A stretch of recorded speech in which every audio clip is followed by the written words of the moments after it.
앉아 있다 보면 바지가 자꾸 내려가가지고. 네? 아, 오늘 배 나온 얘기 때문에 아침부터 좀 안 좋았는데 또 하시네.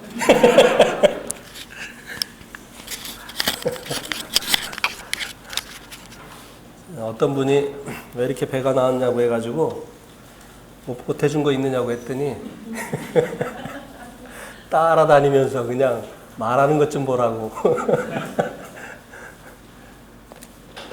농담인데 오늘 말씀은 디모데전서 2장 8절에서 15절까지입니다.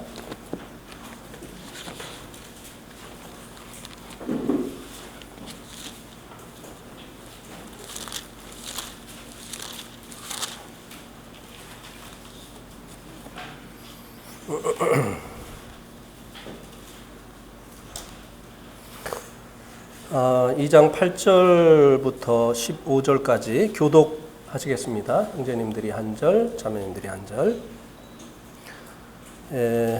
형제님들이 먼저 읽겠습니다. 시작. 그러므로 각처에서 남자들이 분노와 다툼이 없이 거룩한 손을 들어 기도하기를 원하노라.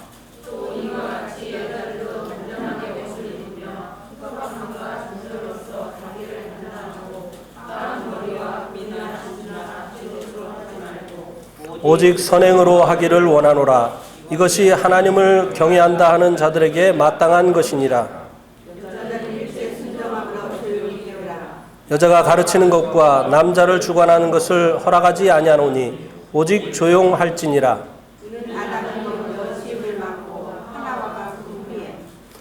아담이 속은 것이 아니고 여자가 속아 죄에 빠졌음이라.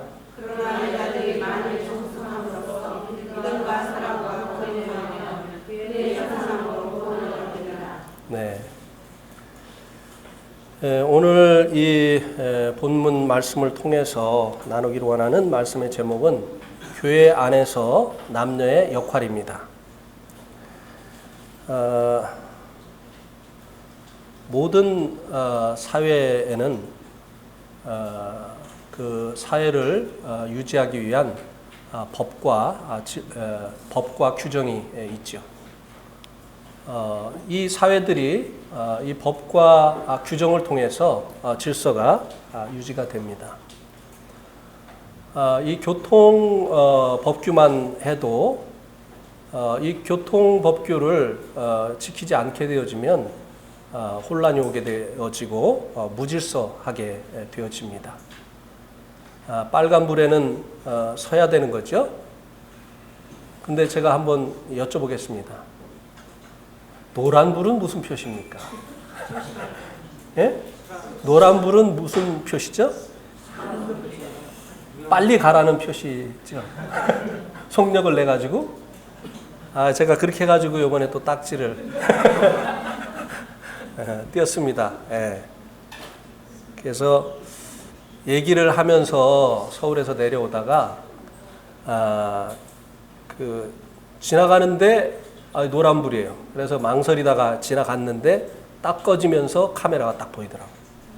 그래가지고 아이고 찍혔구나 그랬더니 같이 오는 형제님이 안 찍혔다고 그랬는데 딱지가 날라왔어요. 아유 뭐 굉장히 많더라고요. 그래서 이 그 교통 질서를 지켜야만 교통 법규를 지켜야만 질서가 유지되고 사고가 나지 않게 됩니다. 근데 이제 그 교통 신호, 교통 그 법규 중에 하나가 이제 교통 신호인데, 교통 신호를 지키지 않게 되면 사고가 나고, 그리고 이제 질서가 없어지게 되는 것이죠. 그래서 이제 이 교회 안에서도 하나님께서 남녀의 역할에 관한 말씀을 주셨습니다. 이 말씀이 지켜질 때 교회가 질서 있게 하나님을 섬길 수 있게 되는 것입니다.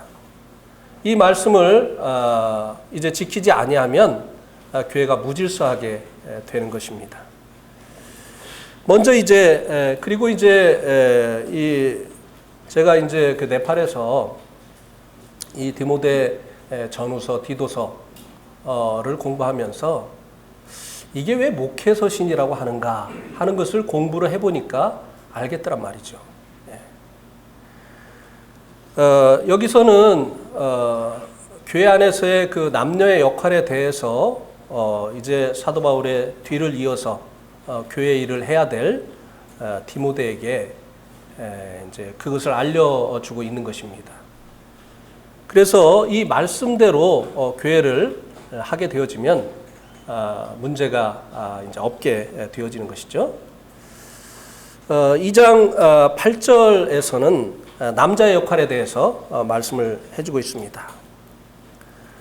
2장 8절에 보면 그러므로 각처에서 남자들이 분노와 다툼이 없이 거룩한 손을 들어 기도하기를 원하노라. 이제 여기서 이제 기도를 하기를 원한다고 말씀해 주고 있는데요. 이것은 이제 공중 집회 시에 이제 드리는 기도를 말하는 것이죠. 기도 집회라든지 혹은 예배 시간에 기도하는 것을 말하는 것입니다. 이런 이 공중 집회 시에 이 남자에게 기도할 수 있는 그런 권한이 주어졌다고 하는 것입니다. 이 공중 집회 시에 여자들이 기도를 한다든지 여자들이 또 가르친다든지 하는 것은 여자들에게 주어진 권한이 아니라고 하는 것입니다.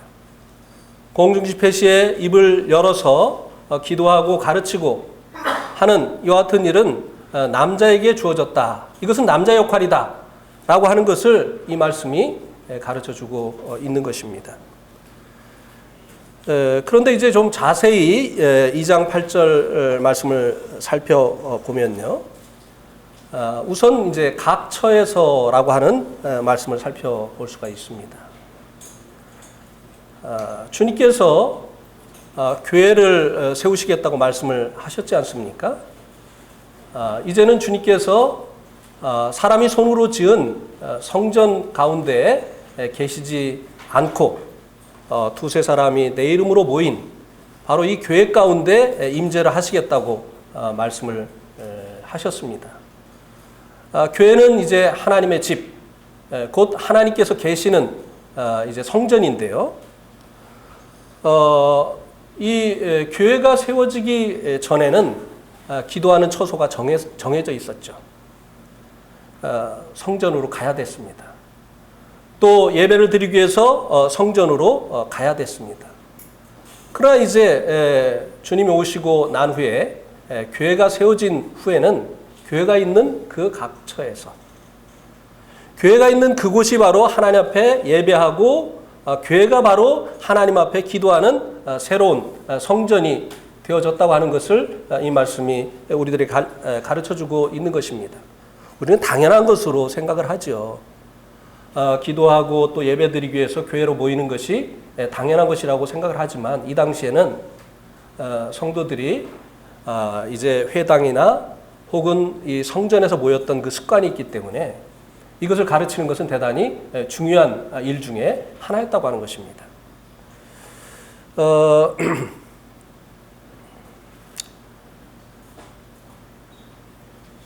마태복음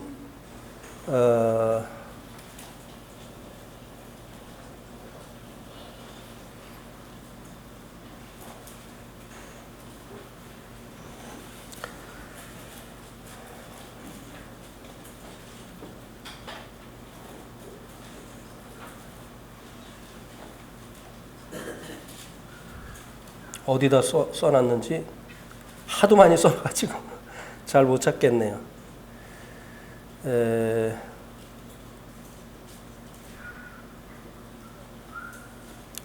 마태복음 18,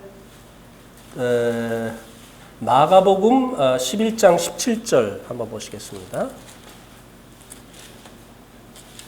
마가복음 11장 17절.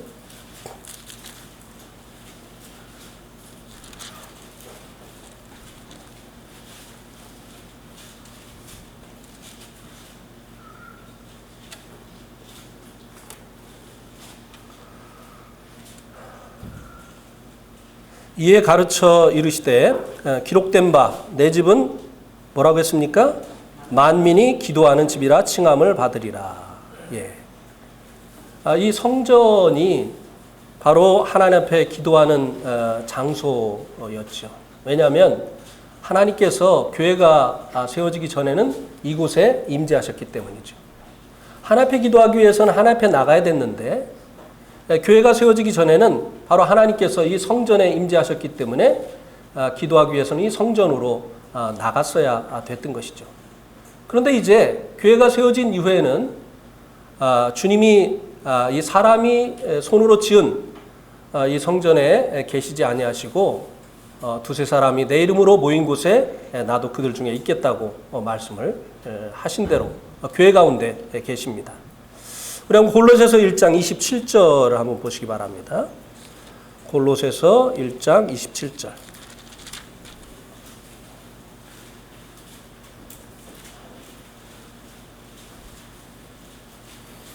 골로새서 1장 27절.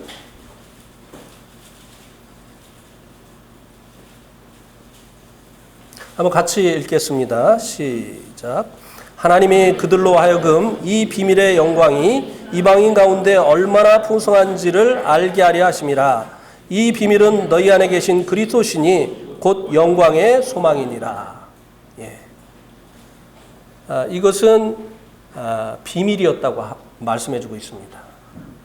하나님이 성전에 계시지 않고 또 메시아가 성전에 있지 않고 이방인들 가운데 계시다고 하는 것은 유대인들에게 정말 감춰진 비밀이었죠. 상상도 할 수 없는 일이었습니다. 여기 보니까 이 비밀은, 끝에 보니까 이 비밀은 너희 안에 계신 그리스도이니 곧 영광의 소망이니라.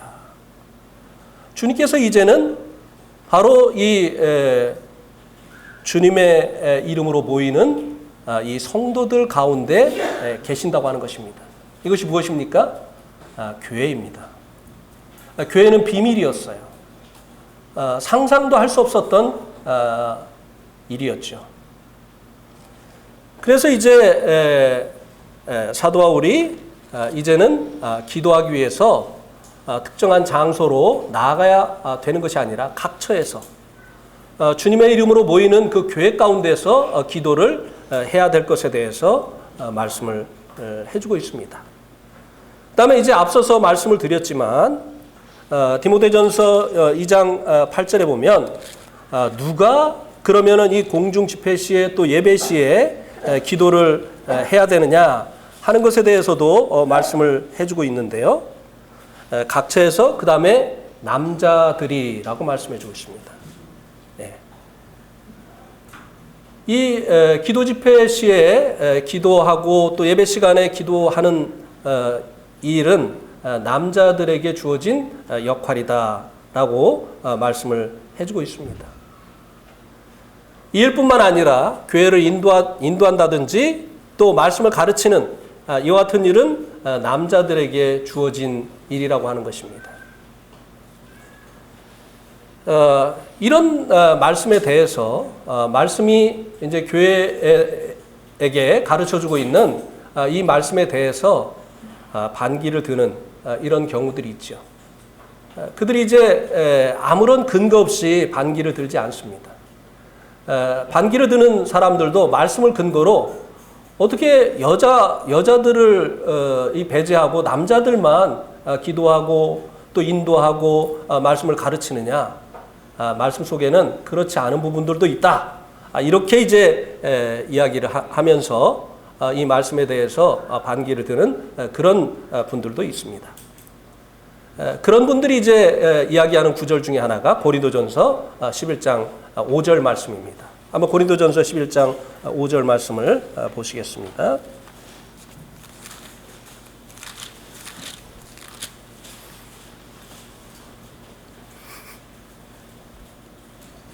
고린도전서 11장 5절 같이 읽겠습니다. 시작. 무릇 여자로서 머리에 쓴 것을 벗고 기도나 예언을 하는 자는 그 머리를 욕되게 하는 것이니 이는 머리를 민 것과 다름이 없습니다. 예. 이 말씀을 이제 가지고 어떻게 반박을 하느냐 하면 그러면은 머리에 수건을 쓰면 기도나 예언을 할 수 있다는 말이 아닙니까? 라고 반박을 하죠. 그러나 이 말씀은 사도 바울이 고린도 교회 성도들 중에 특별히 여자가 머리에 수건을 쓰지 않는 것에 대해서 그것이 자신의 머리를 부끄럽게 하는 것이다 라고 지적해 주기 위해서 이 말씀을 기록한 것이라고 말씀을 드렸습니다. 머리에 무엇을 쓰면 기도나 예언을 할 수 있다고 하는 것을 가르치기 위해서 한 게 아니에요. 고린도 교회에 머리에 수건을 쓰지 않고 기도나 예언을 하는 이런 자매들이 있었기 때문에 그것은 잘못된 것이다 라고 하는 것을 지적해 주기 위해서 쓴 것이라고 하는 것입니다. 물론 여기서는 머리에 무엇을 쓰지 않은 것에 대해서만 말씀을 해 주었습니다. 그리고 이제 나중에 14장 33절에 가서는 이제 여자가 공중 집회 시에 이제 말하는 것이 부끄러운 일이라고 말하는 것도 이제 여자들의 권한이 아니라고 말씀을 해주고 있죠. 14장 고린도전서 14장 33절입니다.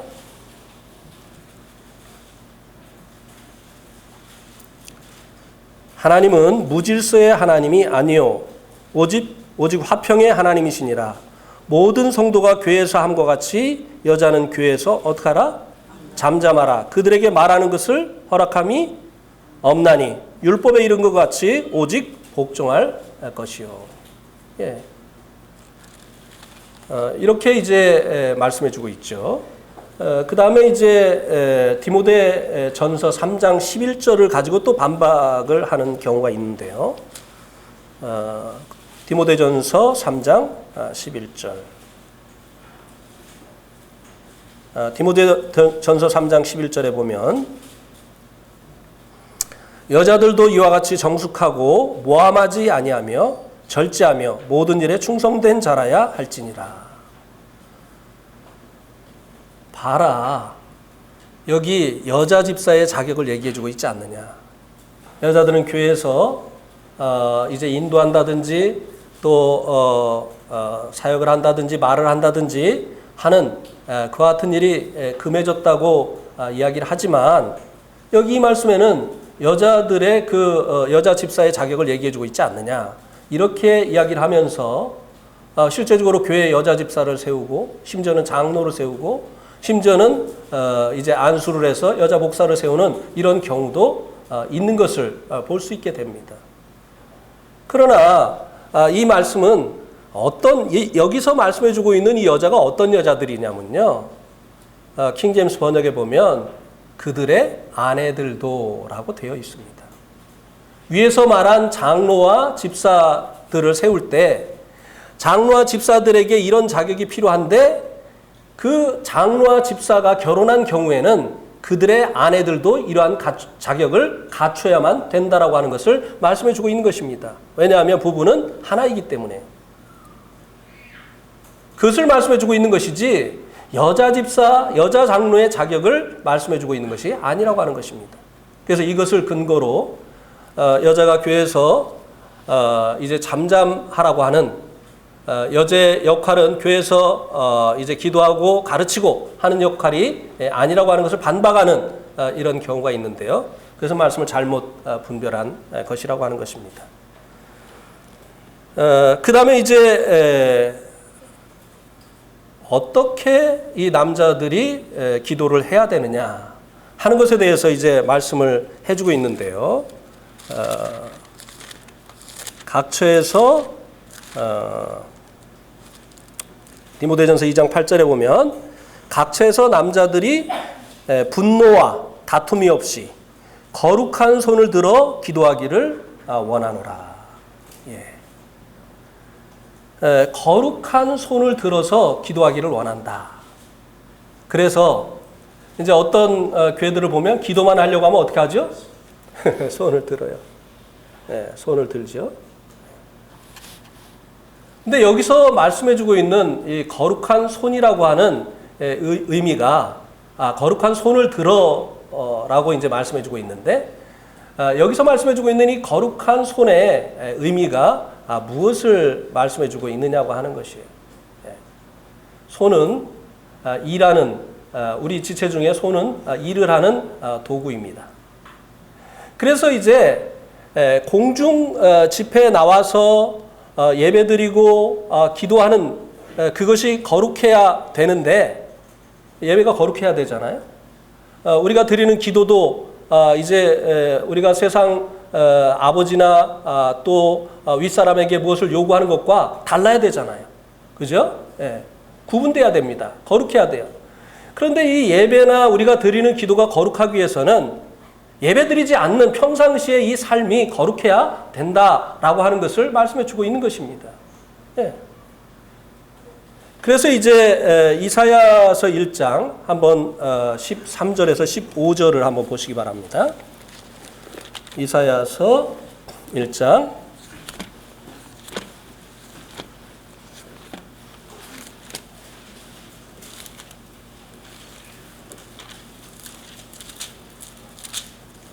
13절에서 15절. 헛된 재물을 다시 가져오지 말라. 분향은 내가 가증히 여기는 바요. 월삭과 안식일과 대로 모이는 것도 그러하니 성애와 아울러 악을 행하는 것을 내가 견디지 못하겠노라.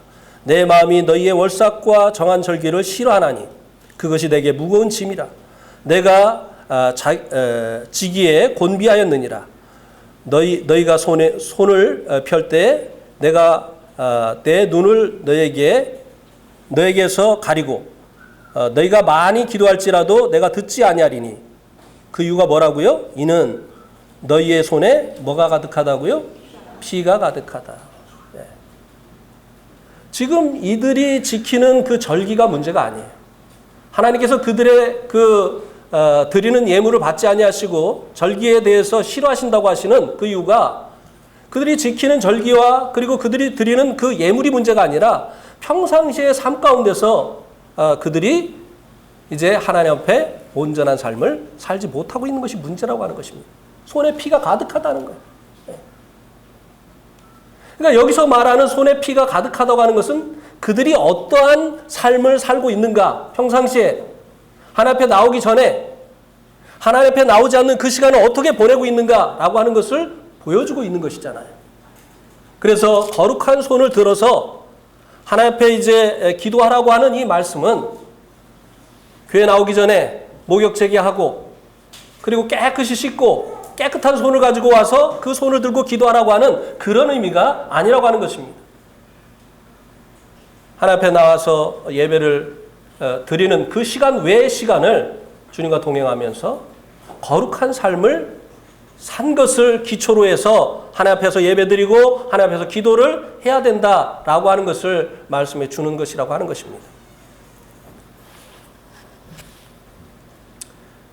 가끔 매스컴에 전에 이제 조직 깡패였었던 사람들이 이제 회심을 하고 이제 신앙이 됐다라고 하는 이제 보도가 되는 것을 우리가 보기도 하고 듣기도 했습니다.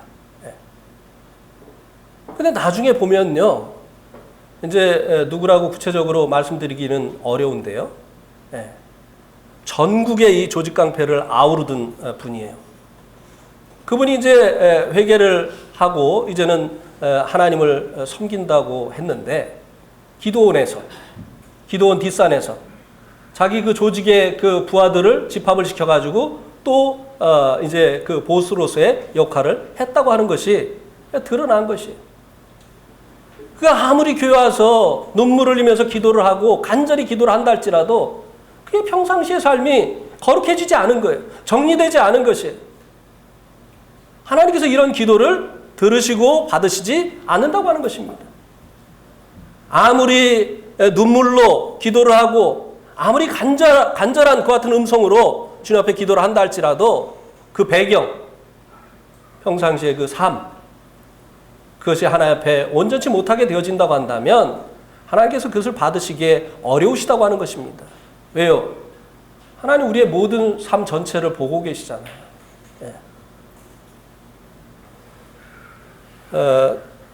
이분은 이제 진짜로 회개한 분이니까 이름을 얘기해도 될 것 같습니다. 김용대라고 하는 분이 계셨어요.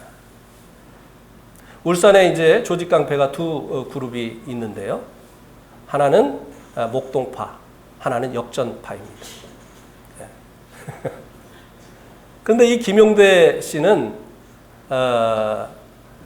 역전파의 두목이었습니다. 그런데 이제 울산 중부교회 추상현 형제님이 이분을 전도를 했어요. 왜 이분을 이제 전도를 하게 됐느냐면요, 그 교회에 경남대학교 배구 선수인 이제 자매님의 아들이 있었어요. 그런데 대학을 졸업하고 나서 실업팀에 취업이 안 된 거예요. 운동하던 사람들은요, 운동 안 하면요, 할 일이 없어져요. 왜냐하면 우리 그 학교 다닐 때도 보면 운동선수들은 수업을 안 들어와요. 그래가지고 이 운동선수들 중에 지금 모르겠습니다만 한문으로 자기 이름을 쓸 수 있는 사람들이 별로 없다고 하는 거예요. 한글로는 쓰지만. 그래가지고 이제 이 조직 깡패 안으로 들어가게 되어진 거예요. 그래가지고 이제 이 어머니가 난리가 난 거죠. 우리 아들 거기서 꺼내내야 된다고. 그래가지고 형님한테 가서 그렇게 이제 간절히 부탁을 하니까 이 형님이 이제 사무실로 찾아간 거예요. 사무실로 찾아가서 문을 두드리고 들어가 보니까 그냥 막 등치가 이런 사람들이 이제 앉아 있는 거죠. 그리고 그냥 담배 연기가 자욱하더라고요. 그래서 가서 여기 김용대 선생님이 누구냐고 이렇게 물어보니까 저 뒤에서 아주 키도 조그만 사람이 책상 위에다가 다리를 딱 이 두 개를 올려놓고 냅니다. 그러더래요. 그래가지고 가가지고 예, 저는 울산 영남교회에서 목회하는 누구입니다. 이렇게 인사를 하고 나서 이제 이 사람을 일단은 전도를 해야 되니까, 그래야 그 다음에 말이 먹히니까 하나님께서 살아계십니다. 우리가 아무리 우리가 원하는 대로 살려고 해도 결국은 하나님 손 안에 있는 겁니다. 하나님 손으로 벗어날 수가 없어요. 이렇게 하면서 이제 말씀을 전하는데 이 사람이 가서 악수를 처음에 청했는데요, 왼손으로 악수를 딱 하더라는 거예요. 순간 당황을 했죠. 근데 이 세계는 이렇게 인사를 하나 보다. 그렇게 하고 그렇게 이제 말씀을 전한 거예요. 근데 말씀을 전하는데 담배를 계속 뿜어대는 거예요, 얼굴에다가. 그러든지 말든지 이제 계속 말씀을 전하는데 갑자기 이 사람이 자기 다리를 탁 치면서 맞습니다. 하나님 살아계십니다. 그러는 거예요. 그래가지고 이 사람이 농담을 하나. 그래서 고개를 들고서 보니까 얼굴이 진지해요. 하나님 살아계신 것을 어떻게 아셨습니까? 하니까 이야기를 해주는 겁니다. 목동파하고 역전파하고 구역 싸움이 벌어진 거예요. 그래가지고 이제 이 두목들이 애들 싸울 거 없다. 우리끼리 결판 내자. 그래가지고 이제 한 장소에서 이제 그 두 조직의 부하들은 뒤에다 세우고, 그리고 이 두목들이 딱 결투를 벌이게 된 겁니다. 근데 이제 이 목동파 두목은 등치도 이제 막 엄청난 거예요. 김용대 이 사람은 등치도 조그만데, 근데 이 잠바를 입고 온 이 두목이 자꾸를 착 내리더니 뒤에서 손도끼를 딱 꺼내는 거예요. 제가 이 목동파, 역전파 이거 경찰한테 확인해 본 거예요. 이용수 형제님 한번 확인해 보세요. 네. 손도끼를 딱 꺼내니까 이 김용대가 야 이놈아 칠려면 쳐라. 나는 맨손으로 왔는데. 그러니까 그 말이 떨어지자마자 이 도끼로다가 이 김용대 팔을 팍 친 거야. 힘을 다해서. 그러니까 이 김용대 말로 그때 그 받은 충격이 5m는 날아서 떨어질 만한 그런 충격을 받았다는 거예요. 그런데 내가 여기서 넘어지면 우리 역전파 무너진다. 그래가지고 안 맞은 오른쪽 팔을 맞았는데 안 맞은 왼손을 거머쥐고 그 자기를 친 그 상대편 두목을 노려본 거예요. 그러니까 이 두목이 부들부들 떨다가 도끼를 탁 놓더니 내가 졌다. 얘들아 가자. 게임 끝난 거야. 근데 그냥 너무 여기서 피가 많이 나와가지고 그 사람이 가자마자 기절을 한 거예요. 그래서 이제 정신이 이제 얼마가 지났는지 모르는데 정신이 이제 막 돌아오는데 희미한 그 목소리가 들리는데 어느 여자가 막 울면서 사정을 하는 목소리가 들리고 남자는 안 된다고 하는 그런 목소리가 들리더라고요. 점점 이제 정신이 돌아와서 보니까 엄마가 의사 선생님에게 자기 살려달라고 애원을 하는 거예요. 근데 기력이 너무 없어서 안 됩니다. 수술 못 합니다. 여기서 수술하면 죽습니다. 그러니까 어머니가 아이고 내 아들 살려달라고. 그 말을 딱 듣는데 이 김용대가 내가 죽는구나 라는 생각이 들더라는 거예요. 그래서 김용대가 까짓거 죽지. 내가 역전파의 가호를 위해서 죽지. 딱 그렇게 생각을 했는데 그 다음에 죽은 다음에 어떻게 되지? 이 생각을 하는데 너무나 막 두려운 거예요. 죽는 것은 안 두려운데 죽은 다음에 어떻게 되지? 이 생각을 하는데 너무너무 두려운 거예요. 그래가지고 뻘떡 일어나가지고 벽에다가 막 안 다친 왼손을 막 그냥 왼손으로 막 주먹질을 하면서 하나님! 인간 김용대 한번 살려주십시오. 하나님! 인간 김용대 한번 살려주십시오. 막 외친 거예요. 그 모습을 보고 의사가 저 정도 기력이 있으면 수술을 할 수 있겠습니다. 그래서 자기가 수술을 해서 살아났다는 거예요. 하나님이 살려주셨다는 거예요. 아까 내가 왼손으로 인사를 해서 미안한데 아직도 오른손을 잘 쓸 수가 없습니다. 그래가지고 이제 이 김용대가요 교회를 나오기 시작한 거예요. 울산 영남교회를. 근데 그때는 울산 영남교회였어요. 지금은 울산 중북교회인데. 근데 이제 사람들이 있을 때는 못 와요. 수요 집회가 다 끝나고 나면 이제 부두목을 데리고 오는 거예요. 와서 성경 공부하는 거예요. 복음을 듣는 거예요. 그러다가 어느 날 김용대가 복음을 깨달았어요. 그러더니 몇 주를 안 나오더니 이제 몇 주가 지난 후에 와서 목사님, 내가 이제는 정말 예수님 믿었습니다. 그런데 예수님 믿는 사람이 이 깡패 생활에서는 안 된다는 것도 알았습니다. 그러나 내가 부하들을 강하게 훈련시켜 왔기 때문에 조직을 배반하는 자는 목숨으로 대신하라고 가르쳤기 때문에 내가 만약에 이 조직을 떠나게 되어지면 부하들에게 칼 맞습니다. 그래서 3주 동안인가를 고민을 했던 거예요. 안 나타났던 그 이유가 그거였던 거예요. 어떻게 하면 좋습니까?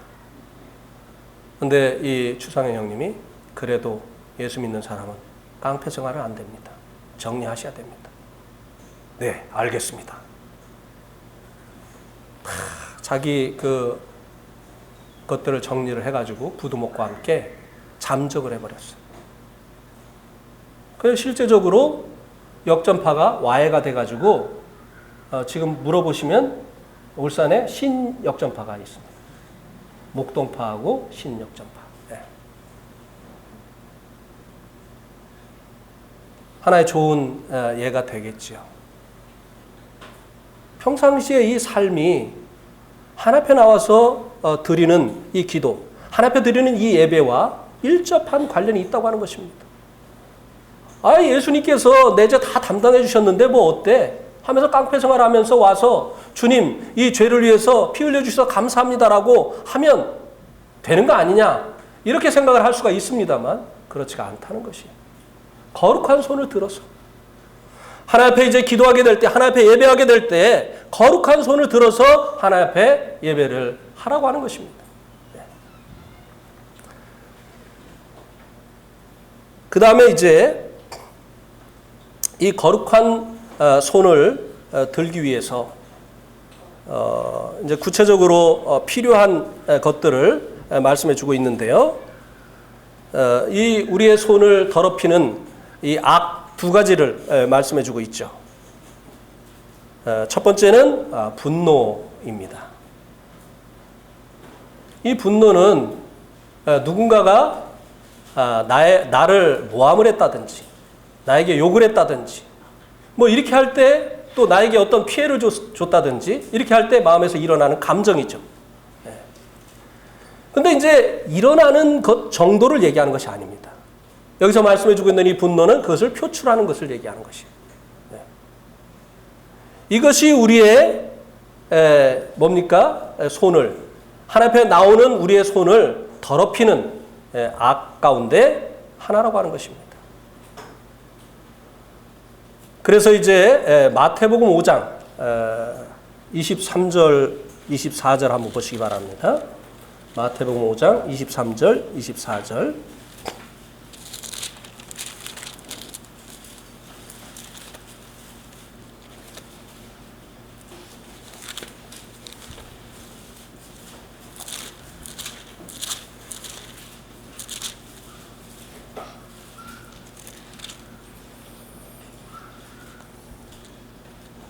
그러므로 5장 23절부터 24절 그러므로 예물을 제단에 드리다가 거기서 내 형제에게 원망을 들을 만한 일이 있는 것을 생각나거든 예물을 제단 앞에 두고 먼저 가서 형제와 화목하고 그 후에 와서 예물을 드리라.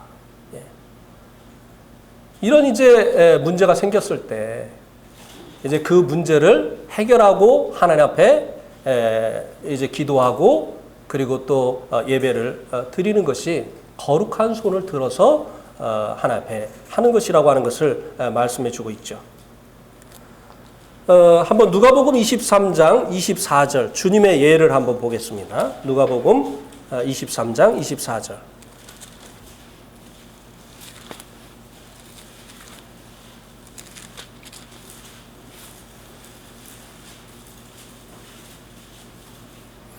누가복음 23장 24절.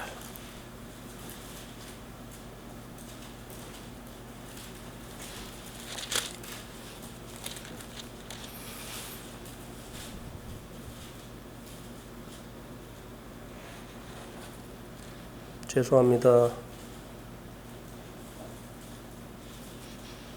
주님이 십자가에서 기도하신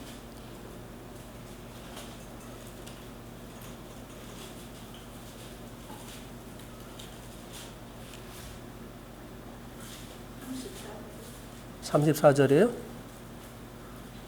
네, 죄송합니다. 34절. 34절이네요. 34절에 보면 이에 예수께서 이르시되 아버지 저들을 사하여 주옵소서 자기들이 하는 것을 알지 못함이니이다 하시더라. 그들이 그의 옷을 나누어 죄비를 뽑을세. 주님께서 이제 십자가에서 참 모욕도 많이 당하시고 또 육체의 고난도 많이 당하셨습니다. 하나님께 우리 주님께 감정이 있을까요? 없을까요? 우리 주님께 감정이 있을까요? 없을까요? 하나님 기뻐하십니까? 안 하십니까? 하나님 진노하십니까? 안 하십니까? 하나님도 감정이 있어요. 그러면 주님에게도 감정이 있겠습니까? 없겠습니까? 애매히 주님이 지금 고난을 받고 계세요. 그런데 자신을 모욕하고 자신에게 고통을 주는 그들에게 분노를 표출을 했습니까? 아니요. 그들을 위해서 오히려 그들의 죄를 사해달라고 기도를 하셨습니다. 자, 또 스데반의 예를 한번 또 보겠습니다. 사도행전 7장 60절입니다. 사도행전 7장 60절.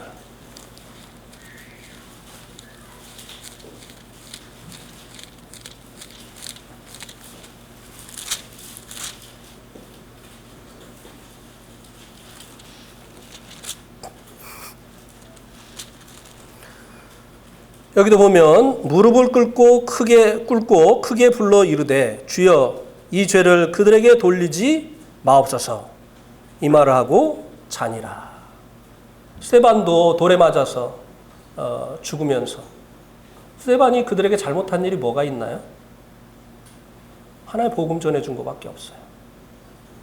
그런데 그들이 스데반을 돌로 쳤습니다.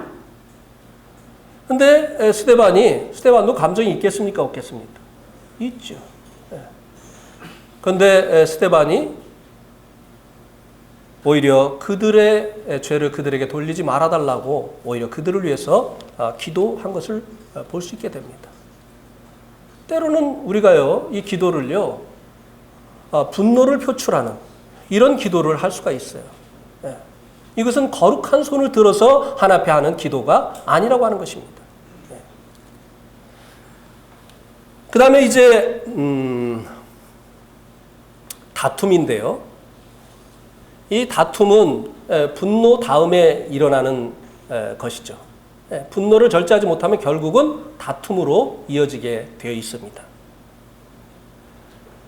이 다투게 되어지면 이 거룩한 손을 가질 수 없게 되어지는 것이죠. 또 이 다툼이 이제 있잖아요.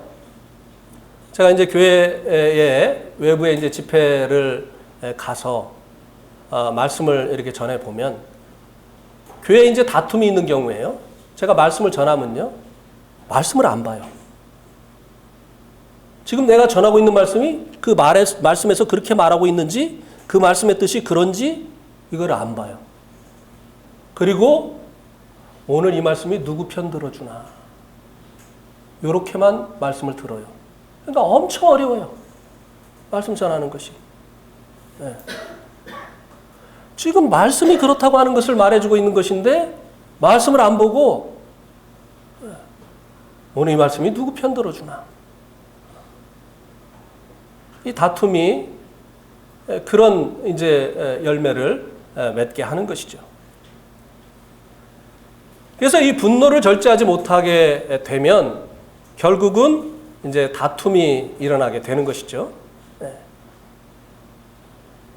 그런데 이제 마태복음 5장 38절과 39절에 보면요. 마태복음 5장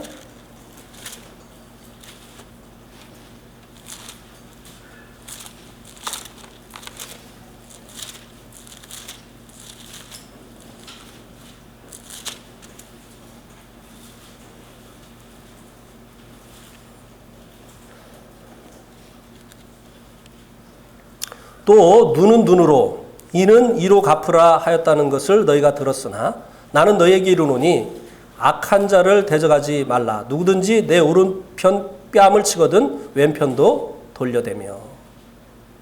이것이 이제 다툼을 막을 수 있는 방법이죠. 율법은 뭐라고 했습니까? 눈은 눈으로, 이는 이로. 네가 나에게 그렇게 했으니까 나도 너를 이제부터 안 보겠다. 이것도 하나의 이제 다툼이죠. 예. 이렇게 이제 하지 말고 악한 자를 대적하지 말라. 누구든지 내 오른편 뺨을 치거든 왼편도 돌려대며. 이러면 다툼이 안 일어나게 돼 있어요. 반을 하기 때문에 다툼이 일어나는 것이. 주님께서도 욕을 받으시되 어떻게 했어요? 욕하지 아니하시고 고난을 당하시되 위협지 않으셨어요. 그리고 공의로 심판하시는 하나님께 맡기셨다고 했습니다. 하나님의 일을 하나님이 판결해 주십시오. 하나님께 맡기는 거예요. 다툰다고 하는 것은 반응을 하는 것을 이야기를 하는 것입니다. 어떤 형태로든.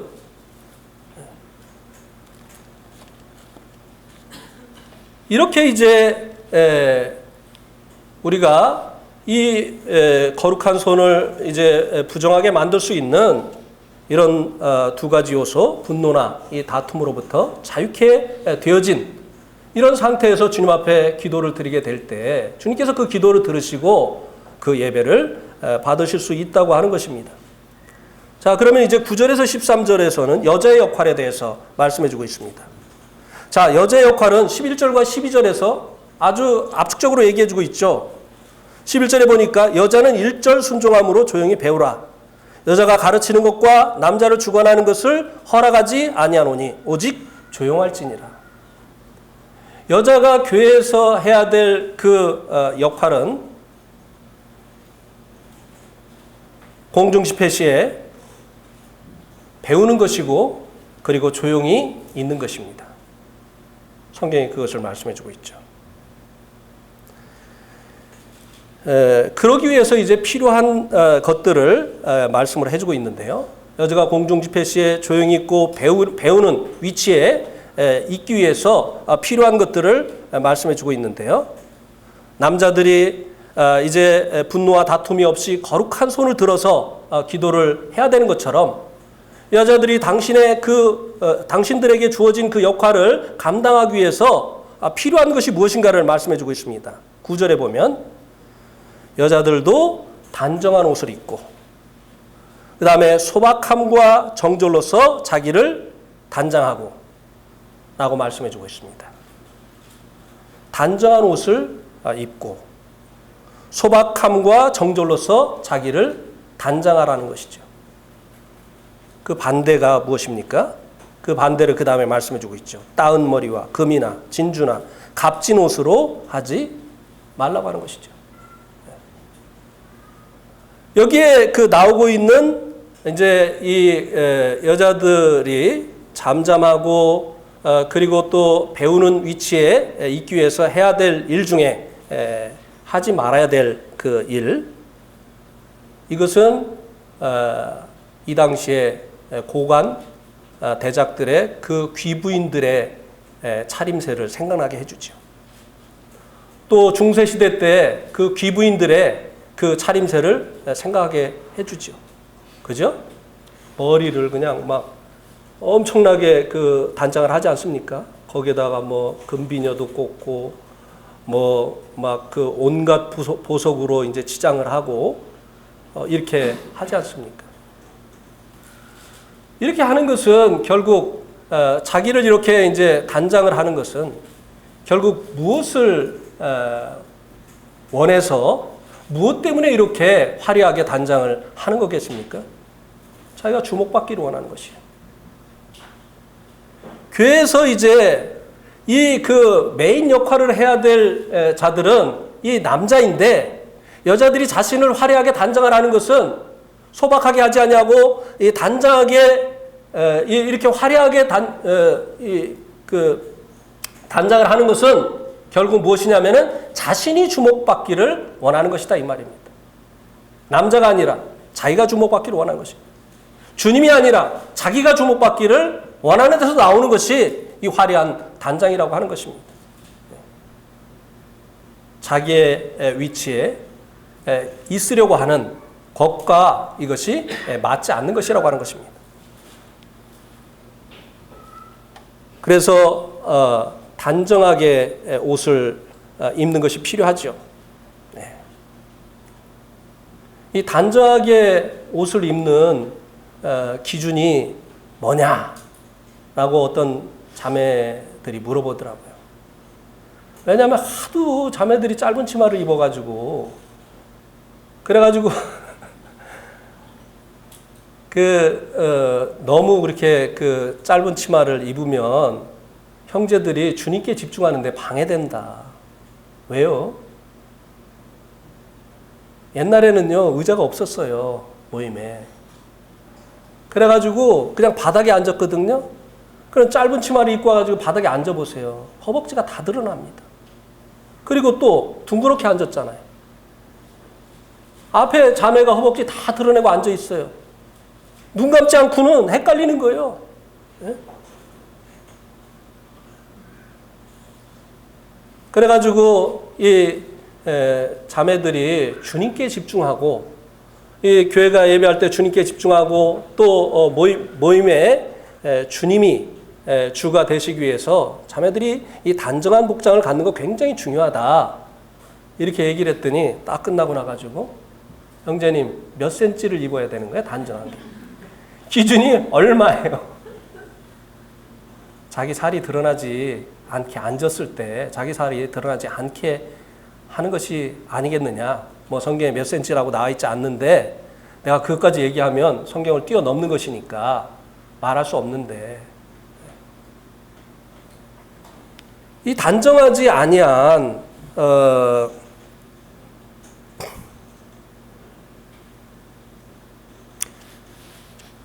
그것과 반대되는 것이 이제 무엇일까요? 단정하지 않은 것. 단정하지 않은 것의 반대를 뭐라고 얘기를 할 수 있죠? 단정하지 않은 것? 예? 안 단정한 거. 단정한 거.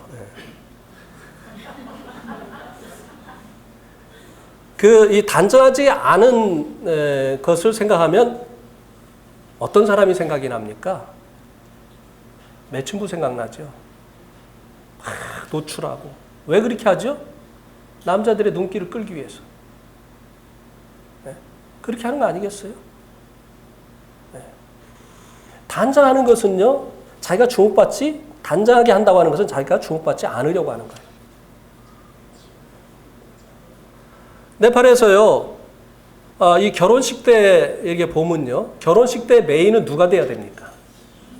신랑 신부가 돼야 되잖아요. 그러니까 생각을 하고 가야 돼요. 결혼식 갈 때는. 결혼식 갈 때 이런 거 차고 가면 안 돼요. 예? 자기가 메인이 되려고 하는 거잖아요. 결혼식 날은 신랑과 신부가 빛나게 해줘야 되는 거예요. 근데 막 어떤 경우 보면은 막 신랑 신부보다 더 화려하게 입고 오는 막 그냥 막 집안에 있는 금 다 꺼내가지고 막 귀에다 걸치고 코에다 걸치고 막 그냥 막 이렇게 해가지고 이제 오는 그런 사람들이 있어요. 그래가지고 혼자는 못 가. 금이 너무 많아가지고. 그래가지고 바쁜 남편한테 그냥 태워다 달라고 이렇게 해가지고 오는 그런 사람들이 있어요. 우리가 예배를 드리고 주님 앞에 나와서 기도를 하는 이것은 주님 앞에 하는 것이에요. 우리의 모임의 중심은 주님이 돼야 되는 것이에요. 그리고 또 주님을 대신하는 남자들이 이제 이 모임을 인도하는 그런 위치에 있어야 되는 거예요. 그러기 위해서는 이 메인을 빛나게 하기 위해서 그런 것을 우리가 배려하는, 특히 이 자매님들이 그런 것들을 배려하는 그런 옷차림이 필요하다고 하는 것입니다. 이것은 마음의 자세예요. 마음의 자세. 이 소박하다라고 하는 이 말을 옛날 성경에는 뭐라고 했는지 아십니까? 옛날 성경에는 이 소박하다고 하는 말을 뭐라고 했는지 아십니까? 염치와 정절이라고 했어요. 염치. 이 염치라고 하는 것은요, 자기의 분수에 맞게 치장을 하는 것을 얘기하는 거예요. 근데 자기 분수에 맞지 않게 하는 사람들이 있잖아요. 그렇습니까? 안 그렇습니까? 네? 허세 부리는 거죠. 네. 많지. 허세 부리는 거예요. 허세. 뭐 때문에 허세를 부리는 거예요? 주님 앞에 나와서 주님을 높이고 이렇게 하기 위해서 왔는데 우리가 왜 드러나야 되느냐라고 하는 것이죠. 그래서 이제 자매들이 이 모임 가운데서 자기 위치에 있기 위해서 필요한 것이 바로 이런 단정한 옷차림이라고 하는 것입니다. 그 다음에 이제 10절에서 또 필요한 것을 말씀해주고 있는데 선행으로 하기를 원한다. 이것은요, 여기서 말하는 이 선행은요, 이제 이 모임 시간 외에 행해지는 일들을 얘기하는 것이죠. 남자들이 거룩한 손을 가지고 기도를 해야 된다고 하는 것과 이제 같은 이제 맥락에 있는 것이죠. 선행을 하기를 원한다. 뭐 교회 와서는 이제 그 자매의 그 위치에 있고 그런 모습들을 보여주는데 평상시에는 이제 뭐 전혀 이게 자매인지 남자인지 이제 이게 알 수가 없는 이런 그 삶을 산다고 한다면 주님 앞에 와서 드리는 이 예배가 주님 앞에 상달될 수 있겠느냐고 하는 것이에요. 이 선행이라고 하는 것은 자기에게 그 주어진 그 위치에서 행하는 것을 말씀해 주고 있는 것이라고 하는 것입니다.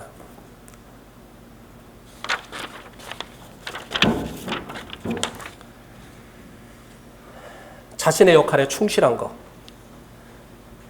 이 여자들이 이제 그 교회 밖에서 자신의 역할에 충실한 것이 무엇이겠습니까? 남편을 돕는 거죠. 그죠? 네. 두 번째, 자녀를 잘 돌보는 것입니다. 그리고 또 영적인 일, 자매들에게 주어진 이 영적인 일, 무엇입니까? 기도하는 거예요. 이 기도가 얼마나 중요합니까? 그래서 제가요, 이 목회를 하면서 가장 신경 쓰는 일 중에 하나가 자매 집회입니다. 왜요? 자매님들이 모여서 기도하니까. 기도처럼 중요한 일이 없거든요.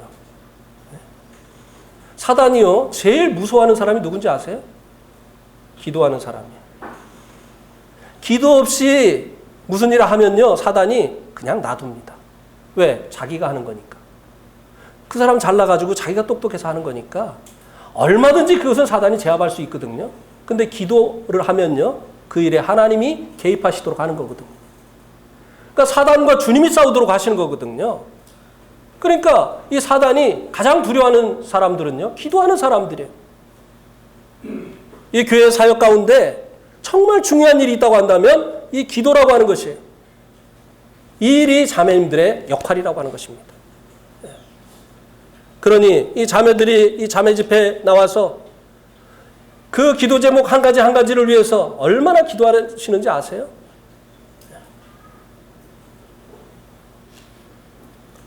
그러니까 이 일을 신경을 쓰지 않을 수가 없는 것이죠. 그 다음에 또 교회의 여러 그 지체들을 돌아보는 것이죠. 우리 한번 사도행전 9장 36절에서 38절을 보시기 바랍니다. 사도행전 9장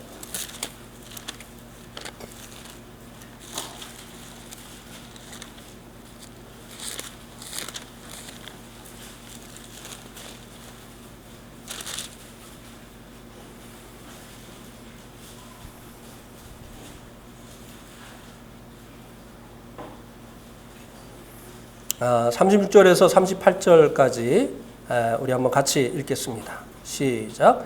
요빠에 다비다라 하는 여제자가 있으니 그 이름을 번역하면 도르가라. 선행과 구제하는 일이 심히 많더니 그때 병들어 죽음에 시체를 씻어 다락에 누이니라. 루다가 요빠에서 가까운지라. 제자들이 베드로가 거기 있음을 듣고 두 사람을 보내어 지체 말고 와달라 간청하니. 여기 다비다라고 하는 이 여제자가 이제 죽었는데 그가 살아있을 때 선행과 구제하는 일이 심히 많았다고 하는 것입니다.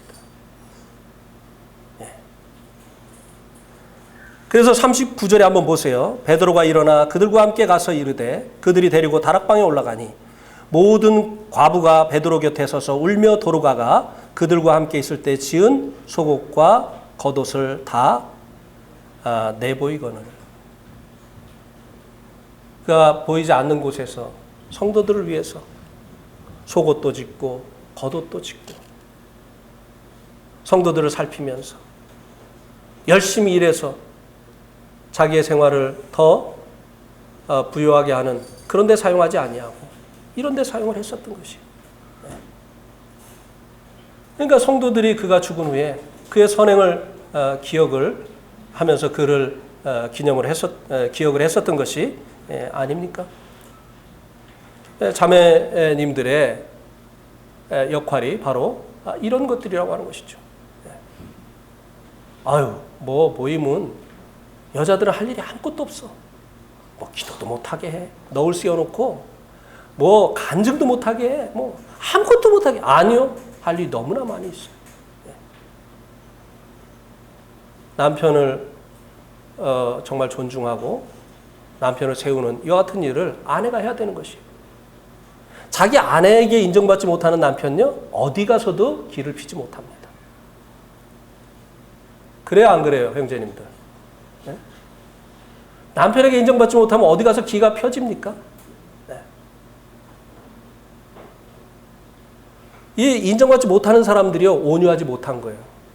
인정받은 사람들이 온유합니다. 인정받지 못하니까 어디 가서든지 자기를 자꾸 과시하려고 하는 거예요. 피곤하게 하는 거예요.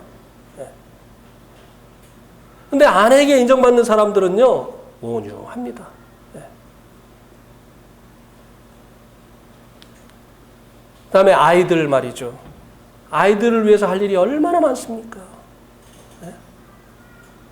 지금 저 온유 저 조그만 거 하나 때문에도 그냥 두 부부가 그냥, 아니 온유가 아니라 온이, 얼마나 많은 시간을 투자를 해야 돼요. 마음도 쏟아야 되고 말이죠. 네. 나중에 가서 후회해도 소용없어요. 굳어지기 전에 모양을 만들어야죠. 네? 쇠가 달궈졌을 때 모양을 만들어야지 씻고 난 다음에 모양 만들려고 하면 부러집니다. 안 돼요. 말 안 들어요. 네. 어렸을 때부터 이제 이제 아이들을 돌아와야 되는 것이죠.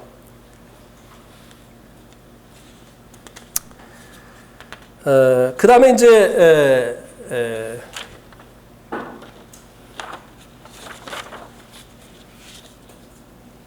여자가 주관하거나 가르치지 못하는 그 이유를 13절부터 15절까지 말씀을 해주고 있습니다. 자, 13절 한번 보세요.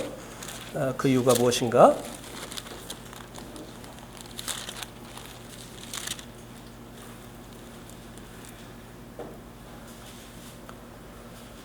이는 아담이 먼저 지음을 받고 하와가 그 후며. 하나님이 정해놓으신 질서 때문이라고 하는 것입니다. 남자가 먼저고 여자가 나중되도록 하나님께서 이 질서를 정해놓으셨기 때문이라고 하는 것입니다. 그래서 하나님께서 이 남자를 위해서 여자를 지으실 때 창세기 2장 18절에 보면 돕는 배필로 지으셨습니다. 그 다음에 이제 14절에서는요, 이제 그 이유를 아담이 속은 것이 아니고 여자가 속아 죄에 빠졌기 때문이다 라고 말씀해주고 있습니다. 사단이요, 이 사람을 이제 범죄하려고 할 때 남자에게 다가오지 아니하고 여자에게 다가와서 여자를 넘어뜨리고 그리고 이 여자를 통해서 그 남편까지 무너뜨린 것이 아니냐고 하는 것이에요. 왜냐하면요, 이 여자는 남자보다 더 연약한 그릇이라고 성경이 말씀해주고 있습니다. 사단이 약한 부분을 공격하는 것이에요. 그래서 이제 하나님께서 공중 집회 시에 여자들이 잠잠하고 그리고 배우고 순종하는 이런 위치에 있게 하신 것이라고 하는 것입니다. 그 다음에 이제 이것을 회복하는 방법, 이것을 회복하는 그 방법을 15절에서 말씀해주고 있습니다. 15절에 보세요.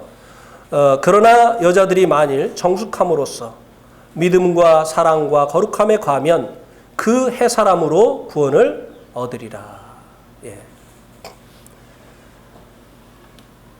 이제 여기서 말씀해주고 있는 이 구원은 이제 우리가 믿음으로 의롭다함을 얻는 또 죄사함을 받는 그 구원을 말씀해주고 있는 것이 아니죠. 예. 여기 이제 구원을 여기서 말씀해주는 이 구원은 이 깨어진 질서로부터 회복되어지는 것을 말씀해주고 있는 것입니다. 예. 이 남녀 간에 하나님께서 이제 이 질서를 제정해 놓으셨는데 이 여자가 이 질서를 무너뜨렸잖아요. 이 질서를 회복하는 이 방법, 이 질서가 회복되어지는 것, 그것을 이제 구원이다라고 말씀해 주고 있는 것입니다. 그러나 이제 혹자들은 여기서 말씀해주고 있는 그의 해산함으로 라는 것을 그 여자가 해산하는 것으로 이제 보질 않고 그 해산, 그러니까 예수님의 그 해산, 예수님의 태어나심을 통해서 구원을 받는 것이다 라고 이렇게 이제 억지스럽게 이제 문맥과 맞지 않는 이런 해석을 합니다만 여기서 말씀해주고 있는 이 해산은 여자가 아이를 낳는 것을 얘기하는 것이죠. 어떻게 여자가 아이를 낳는 것이 이 무너진 질서로 회복하는 이와 같은 방법이 될 수가 있느냐고 하는 것이에요. 아이를 낳는 것은 하나님께서 여자에게 주신 일이에요.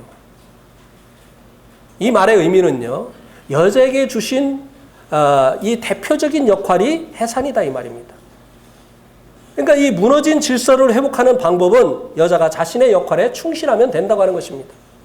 교회에서는 잠잠하고 순종하는 위치에 있고 배우는 위치에 있고 가정에서는 남편을 돕는 위치에 있고 이렇게 하나님께서 주신 자신의 그 역할에 충실하게 되어질 때 질서를 무너뜨리고 깨트리고 역행하는 여기로부터 이제 구원을 받을 수 있게 되어진다고 하는 것입니다.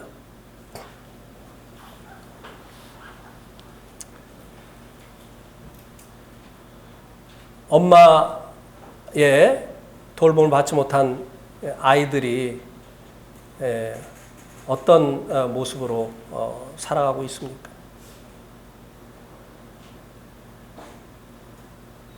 밖에 나가서 이제 그 운동하러 밖에 나가면요. 조그만 여자애들이 뭐 중학교 뭐 1, 2학년이나 됐을까 싶어요. 그냥 모여서 어른이 지나가든 말든 담배 뻐끔뻐끔 핍니다.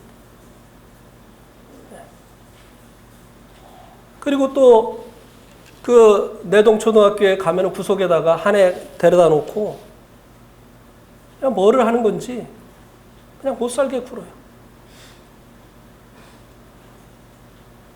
이 엄마는 뭐를 하고 있을까요? 아이들이 이렇게 하고 있는데 엄마는 뭐를 하고 있을까요? 열심히 돈 벌고 있겠죠. 이렇게 해서 세월이 지나면 걷잡을 수 없는 이런 상태가 되어지는 것이죠.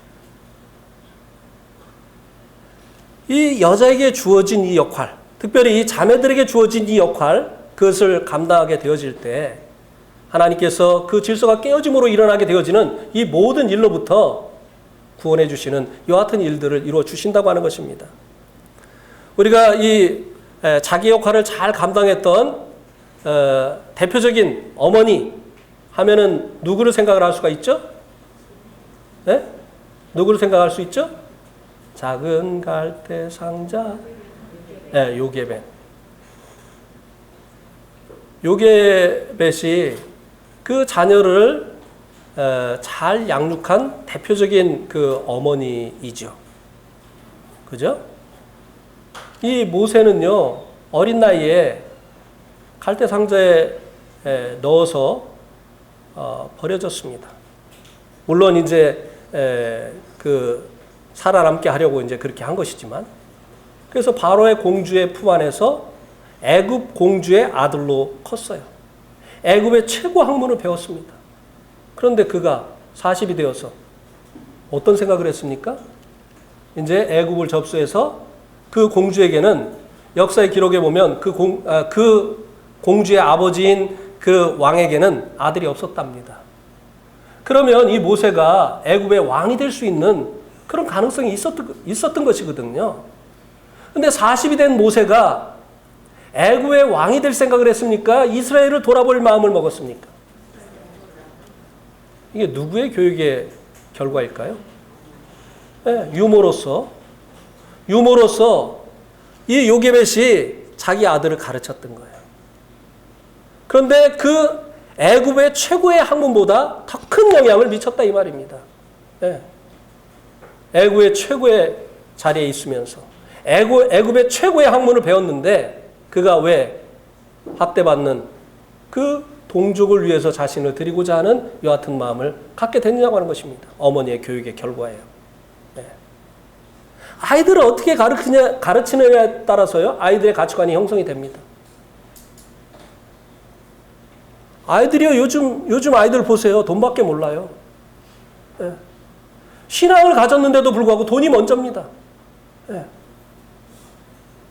우선순위가 주님께 있질 않아요.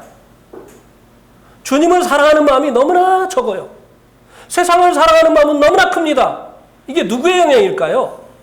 누가 아이들을 이렇게 만들었을까요? 우리 부모 입장에서 가슴에 손을 얹고 생각해 봐야 돼요.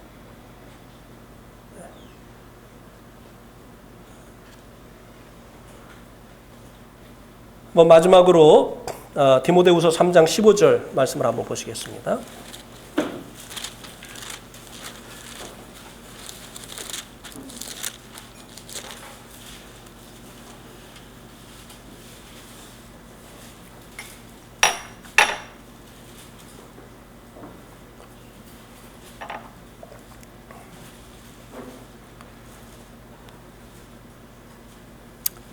같이 읽겠습니다. 시작. 또 어려서부터 성경을 알았나니 능히 너로 하여금 그리스도 예수 안에 있는 믿음으로 말미암아 구원에 이르는 지혜가 있게 하느니라. 디모데가 여기 보니까 어려서부터 성경을 알았다고 했습니다. 어떻게 어려서부터 성경을 알았을까요? 어떻게 이 디모데가 어려서부터 성경을 알았을까요? 네. 어머니 또 외할머니가 성경을 가르친 그 결과죠. 근데요, 요즘은 성경을 가르치는 엄마들이 별로 없는 것 같아요. 피아노 학원 보낼랴, 태권도 학원 보낼랴, 영어 학원 보낼랴, 수학 학원 보낼랴. 아주 바빠가지고요. 또 엄마도 너무 피곤해가지고 아침에 못 일어나. 언제 성경을 가르쳐요? 아이들이 성경을 몰라요.